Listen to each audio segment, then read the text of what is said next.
Jesup. T.J. Westerberg had a passion for exotic, out-of-the-ordinary pets. In his room, tucked away in a corner on the second floor of his stepfather's 5,000-square-foot home, he maintained several glass terrariums. The 12-year-old devoted countless hours to feeding and caring for his animals. A gopher snake, tarantula, red-footed tortoises, a variety of uncommon fish and insects. They were strange creatures, a far cry from the dogs and cats owned by his peers. TJ, being an odd specimen himself, felt a certain kinship with the animals. He felt that he understood them and that in some inexplicable way, they understood him too. It was a hot summer afternoon in Binghamton. TJ had just gone upstairs and was about to open his bedroom door when his mother, Carolyn, called out to him from the stairwell. "Thomas James, what do you think you're doing with all that?" she said. "All what, Mom?" said TJ, attempting to conceal the package behind his back as Carolyn came up the stairs. "All what? Ha! I don't know. How about that ground beef you're hiding behind your bed?" TJ sighed. "But Mom, they like it." "Ground beef? Your turtles like ground beef?" "No, Kip does," said TJ, referring to his pet snake. "The turtles like, do you know how expensive that is per pound?" asked Carolyn. "No." "Well, it's expensive. Greg doesn't buy the cheap stuff. He only buys grass-fed beef. You can't be giving that to your pets, TJ. Do you want to lose another one?" "No," said TJ, thinking of Darwin, the blue-tongued lizard which Greg had taken away just a month earlier. Darwin was quite fond of Greg's organic bananas. The lizard sometimes ate 2 a day.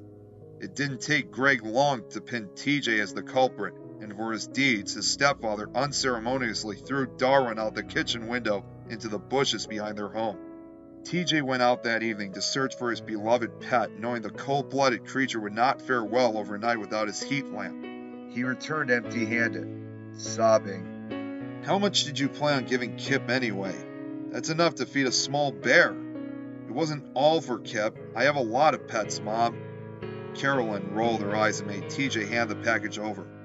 "Don't look at me like that. You got plenty of mice and other stuff to feed them." "I wish Dad was here. He lets me feed them whatever I want and as much as I want." Carolyn smirked. "Good for your father. He's not the best with budgeting for food or anything else for that matter." TJ ignored his mother's jot. "Can he come over this weekend?" "You just saw him Sunday. He had visitation rights every other weekend. You know this." "But there's a special exhibit at the zoo this weekend. He said he wanted to go." "You can go next weekend." "But it's only this... never mind." "One more thing. The maid told me your bathroom door is locked. You need to leave it open so she can clean it in there." "Why? I never use it." "Sure you don't. Just make sure it's unlocked when she comes Thursday." Carolyn took a step toward the bathroom door and then crouched down. She said she saw some water pooling under the door the other day.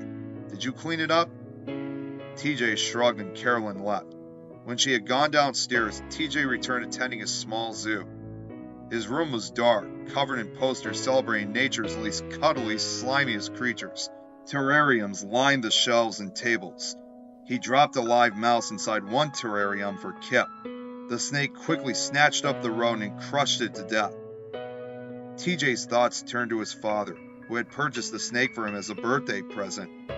Sure, Joseph didn't have much money, a fact his mother seemed to revel in pointing out. But what Joseph lacked in wealth, he made up for in his enthusiasm as a father. Though nearly a year had passed, TJ was still beaming from the trip he and his father had taken to Lake Jesup, Florida the previous summer. For 5 days, they swam, boated, ate seafood, and spent countless quarters at an arcade. They even stopped at an alligator sanctuary and hatchery in Georgia on their way home, something that TJ had been asking Carolyn and Greg to do for ages. TJ and his dad took an airboat tour of the park, which concluded with a 20-minute live demonstration and the chance to hold a real live alligator. Joseph was elated, knowing that his son hardly ever got to engage in anything that suited his interests. A kid at heart, Joseph generally appreciated the boys' company and made the most of every bi-weekly visit. There wasn't a movie theater or hiking trail within a 40-mile radius that he and TJ hadn't visited together. So it was with great difficulty that Joseph dropped his son back off at Greg and Carolyn's every other Sunday evening. He truly believed the boy was an afterthought to them. Greg and Carolyn worked hard. Greg is a software engineer at RM Snud Labs, and Carolyn as an admissions counselor at Binghamton College. And what little time they had left, they devoted solely to each other. They enjoyed visiting vineyards, dining at upscale restaurants, and had no interest in taking part in anything TJ himself enjoyed. Watching superhero movies, playing video games, eating at greasy pizza places. Even when they did take him out, the pair paid him little attention, preferring that he occupy his time with his smartphone while they got to play the part of the well-off, unburdened couple. They certainly didn't care for TJ's critter collection, and often found themselves shaking their heads in frustration over the boy's strange way of looking at the world. TJ was a nuisance, but he was their nuisance, and despite Joseph's repeated attempts to secure more visitation rights with his son, they repeatedly denied the father whom they not only saw as a bad influence on the boy, but as someone whom Carolyn was not done inflicting pain upon, due to a particularly nasty divorce proceeding. TJ was in his room watching a YouTube video of a fully grown python swallowing a deer when his bedroom door suddenly flew open. Standing in the doorway, teetering from the effect of 5 evening beers, was Greg, glaring at his stepson. "You little prick! Feeding my organic meat to your fucking pets?" TJ winced at his stepfather's abrupt and hostile entrance. "I didn't. Mom stopped me earlier. I paid $40 from that, straight from Chesnick Farms. Is your turtle or snake or whatever the hell you fed it to going to cough it back up, or am I going to take it out on your ass? I'm sorry, Greg. I won't do it again." Greg lurched toward TJ, causing the boy to shrink in his chair, but the man went past him and hovered a terrarium that sat on a shelf beyond the desk. He stuck his hand into the glass cube and yanked a turtle out, holding it as if he were going to crush it. "Greg, no! Please don't! I'll pay you back for the meat."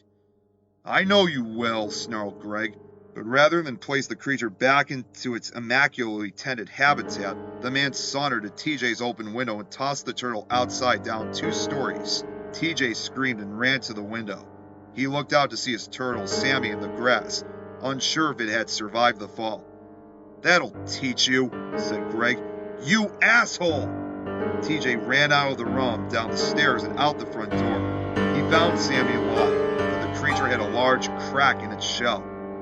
Quickly, TJ grabbed his bike and pedaled 2 miles into town to the veterinarian. The doctor treated the injured area and covered the turtle in gauze, saving it from infection. No matter how good Sammy's diagnosis was, however, TJ was irrevocably damaged by the incident and wanted nothing but to see Greg take a fall of his own. When he recounted the story to his mother, she has always sided with Greg. TJ was in his personal bathroom the following morning, filling up the tub when he heard a knock at his bedroom door. He quickly turned off the water and went to answer the knock, shutting the bathroom door behind him. "What took you so long?" said Carolyn as the door opened. She looked beyond TJ as his unmade bed and the clothes strewn about the floor. "I was going to the bathroom." "I thought you said you didn't use it," said Carolyn. "Listen, I'm leaving for a recruitment trip to Minnesota. I'll be gone for most of the week, so it'll just be you and Greg. I don't want any funny business, you got it? Just do as he says. It's not that hard. So sit around while Greg drinks and watches baseball? He doesn't let me do anything fun. I asked him to take me to Elmdale Mall once just for an hour, and he said he didn't have the time. All he did was watch TV. He's a busy man. It's not his job to entertain you, Thomas James. You spend most of your time in your room anyway. I'm sure you'll get by for a few days. What's the difference? Why can't I spend some time with Dad if you're not even going to be here? We talked about this." But Carolyn was already down the hall before TJ could come up with a new argument for why he shouldn't get to see his dad. The following morning, Carolyn left for the airport while Greg drove to his job in the hills of Binghamton. TJ, who had another month before the start of 7th grade, spent most of the day in his room reading a book titled Alligator Mississippiensis. It was a quiet, uneventful day for the boy, but things got much more interesting when Greg came home. TJ had just returned to his bedroom with food for his pets when he heard Greg yelling out in the stairwell. His eyes darted to the bathroom, which was still cracked open. Before he could go and close it, Greg had entered his bedroom.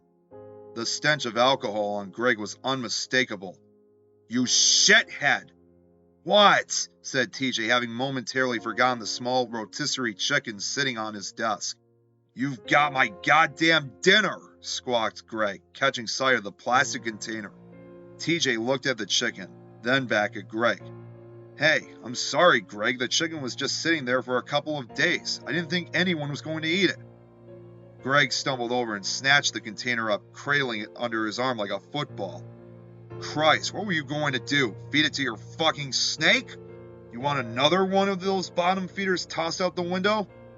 TJ scowled at his stepfather, then turned to look at Sammy all bandaged up. I want to leave. I want to see my dad. Your mother already told you. You can't see him until the weekend, said Greg.